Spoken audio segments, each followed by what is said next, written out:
Welcome to the Clarity Podcast, where we inspire listeners to live a life by design and not by default. Today, I am honored to welcome Kate, a health coach, author, and a podcast host dedicated to helping individuals achieve clarity, confidence, and consistency in their lives.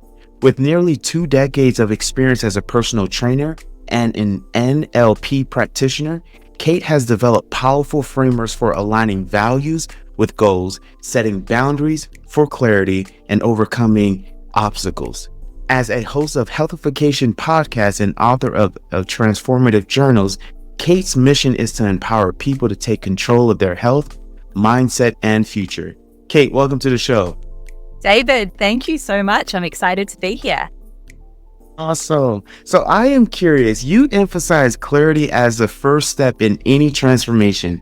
Why is clarity so crucial, and how do you guide your clients to achieve it? So as a health coach, people come to me and they want all the eating and exercising actions first, and I've got all of those actions. They're fun. However, clarity is the component, the foundation that kind of sets the stage for your future ongoing success. And the way I frame it, one of my frameworks is to define and align. So what I look to do with my clients is I want to define their really clear, compelling goal, their why, what they're looking to achieve, the transformation they're looking to make. I want to add huge emotional intensity to that goal as well. I also want to define their most important values and beliefs, and I want to align those two with the actions that they need to take to achieve their goals. So we're getting absolute clarity on the goal, the values or those emotional states that we're naturally drawn to, and also our most important beliefs that lead our decision-making process.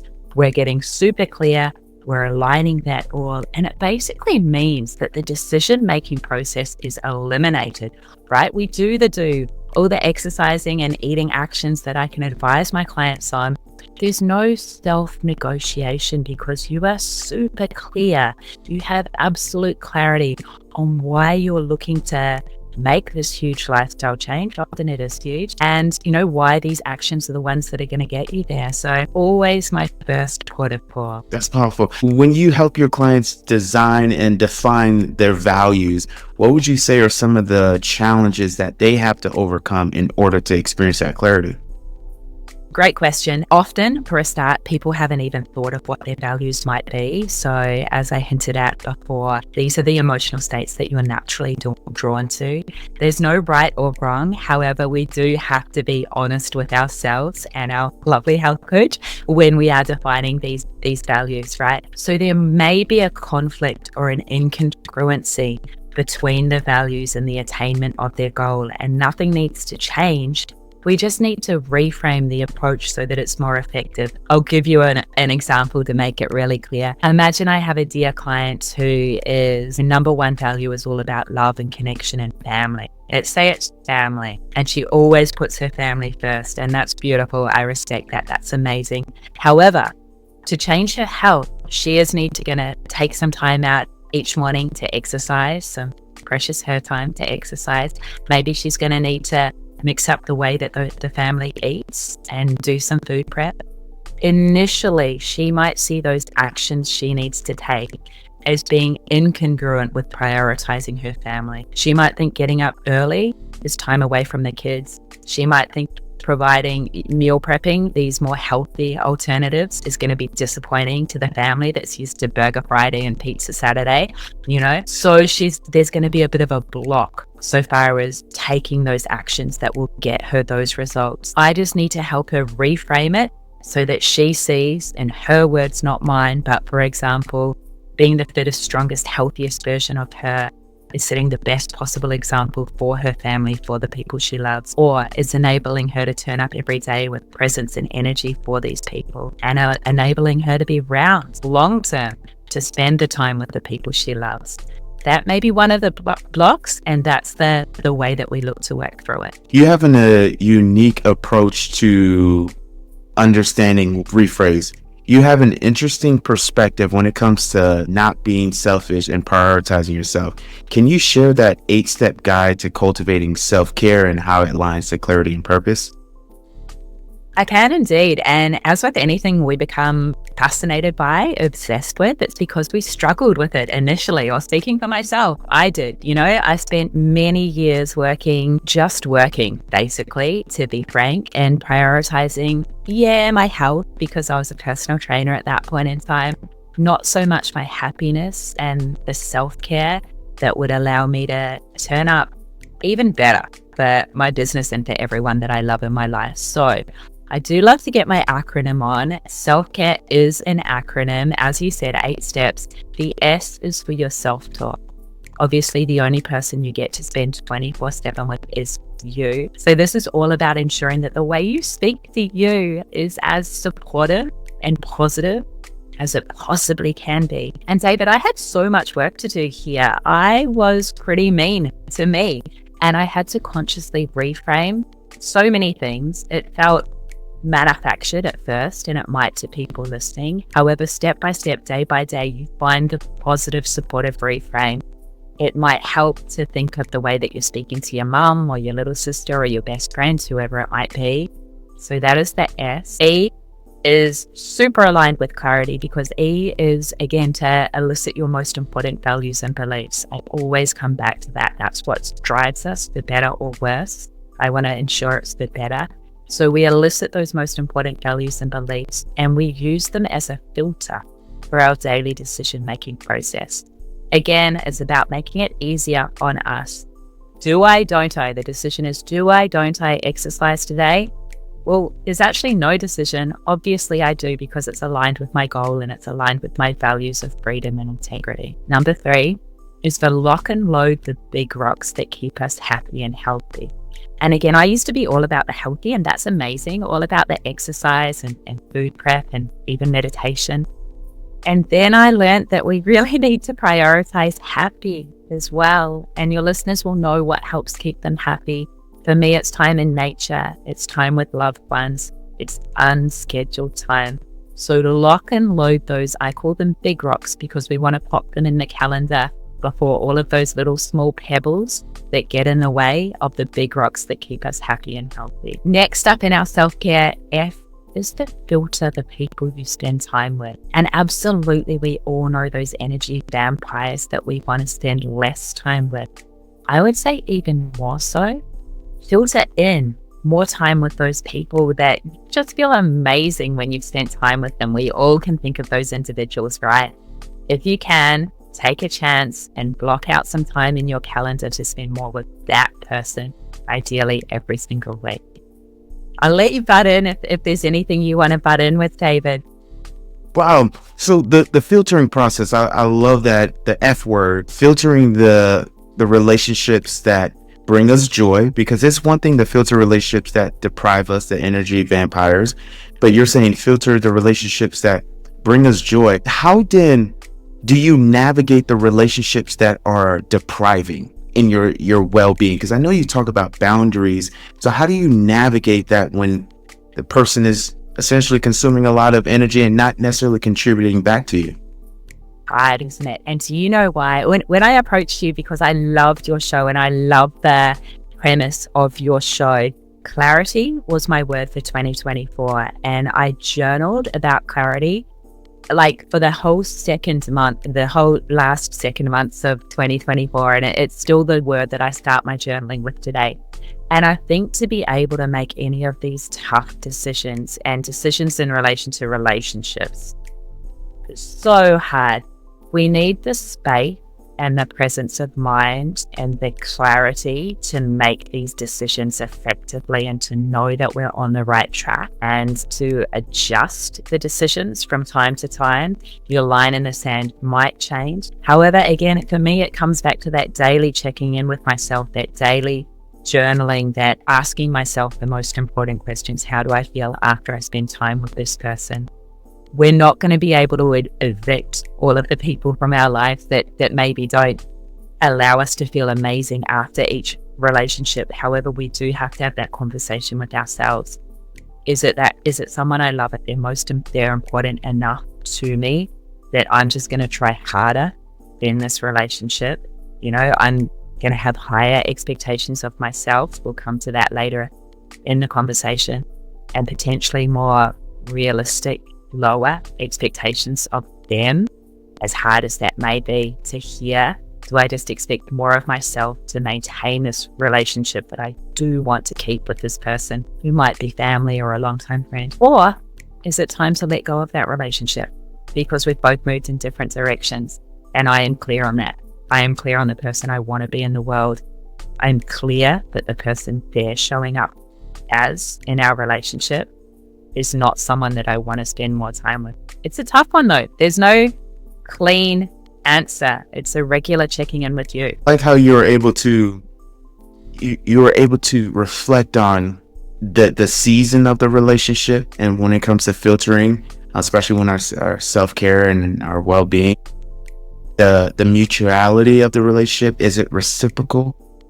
And then the acceptance piece of have we transitioned in two different directions? Your coaching spans beyond health and business and even personal growth. How does mindset play a foundational role in achieving success in the areas of life? Mindset is absolutely everything to me. And a huge part of that is, I guess, cultivating an attitude of backing yourself 100%. You know, I share, as a teenager, I used to be debilitatingly shy. It held me back so much. I remember my dad, when I was a young teenager, we'd go on car trips skiing, and he would play Brian Tracy cassettes. That's how long ago it was, on how to be more confident, right? Because I was debilitatingly shy. The thing that changed initially for me was I became obsessed with the gym, and I learned that by lifting weights in the gym, yes, you can transform your body. However, also that transformation so far as the way your body looks, it transfers across to the confidence you have in you as a person to make such a huge change. And that's something I used to love when I was a personal trainer, about helping other people with that. So back to the cultivating the belief of backing yourself 100%. It's also a clarity on, again, I always come back to it, your most important values and beliefs, getting clear on them, and knowing that you are the person that lives your life aligned with those most important values and beliefs. Because imagine there's something that you care about so much, and yet your daily actions don't align with that. There's a weight of incongruence that you're doing mental gymnastics to justify there is something that is really important to you, and either you're not clear on it yet, it's just there in the back of your self-conscious, unconscious mind, or you're clear on it and you're denying it. And that is so much energy wasted. The next step of backing yourself 100%, I'm really, really clear on the power of keystone habits. So maybe your top 3 to 5 habits, again, that keep you happy and healthy, getting clear on those habits and prioritizing them. Again, like the lock and load in my, the big rocks in my self-care acronym, we got halfway through, we'll get back to it. But getting clear on those keystone habits, right, and prioritizing them, which also means prioritizing you. Third component of the backing yourself, which is such a key part of creating that confidence and that effective mindset, is proving to yourself that you're a person that comes through for you. And this can be as simple as planning your day to come the night before, which is one of my most effective strategies for success. I plan what I'm going to do tomorrow. I write it down in my little Plant Positive journal. I do it by priorities. I set time allocated next to each. And then the next day, irrespective of whether I get up on the wrong side of the bed or not, and how good my energy and mood is or not, I know what I need to do today to be effective and efficient. And I start with that number one task. I tick it off. I love to actually just tick it off. And that day by day is building your confidence in you, that you are a person that comes through for you. You are a person that comes through for you, backing the mind. Could you finish the acronym of the self-care? I'm curious to learn more about that. I'd love to. C is to create a not to-do list. So maybe I've started sharing quite a few things that our listeners could start doing, and that could be a little bit overwhelming. So the first step is to think of the things you're going to stop doing. A not to-do list of potentially the things that drain you, that you resent, or they're just not as impactful as they could be. And that not to do list is going to buy you some time. And also more so, I've got in so much more. I so much see the value in not just time mastery, but energy mastery. So think of the things that drain you more than they should, and take too much energy from you, and chuck them on that not to do list. It's going to buy you some time and energy. The next one, step 6A, is for a 24-hour digital detox. I used to speak to this in podcast interviews for about a year, and I would say I need to re-implement this. This is amazing. It's so powerful. Happy to share. I re-implemented it in December. If you're yet to try 24 hours device-free, no email, no social media, you are free of all that busyness pulling at your attention for 24 hours once a week. I hugely recommend it. Only if you want to come back for the week to come fresh, focused, and full of energy and excitement for the week. Super powerful habit so far as your self-care and positivity and energy. Step number 7, possibly my favorite. I hinted at it. R is the realistic expectations for yourself and the people you love. So often, I'll speak to myself. I have a habit of treating myself like a machine, of being like super disciplined and on and all of that actions and schedules. And, sometimes so far as self-care, we just need to back off and be a little bit kinder and have realistic expectations for ourselves, and especially our expectations for other people. I come from a health coaching background. When someone's making a huge lifestyle change, very often the other people they love most aren't on the exact same page yet. And we all have different maps of the world. As I speak to it from NLP, we all have different values, beliefs, life experiences, priorities, and more so what we make all of those things mean to us. So we can't have the same expectations for our loved ones that we have for ourselves. That is unfair. So sometimes we just need to back off, be a little bit more realistic, and meet them where they are at. And that's an aspect of self-care for us as well, because our relationships will improve. Last one, B, is the easy 5-minute quick fixes. Our listeners might be thinking, Kate, this is a lot. Sometimes I just want that 5-minute quick fix, which might be sitting in the sun for 5 minutes, or walk around the block, phoning a friend, whatever it is that doesn't cost too much time or money. It's easy and it's a quick fix. Wow. I know our listeners are going to rewind this, listen to it a little bit slowly so they can digest this, and more importantly, apply, because information without application is just a fascination.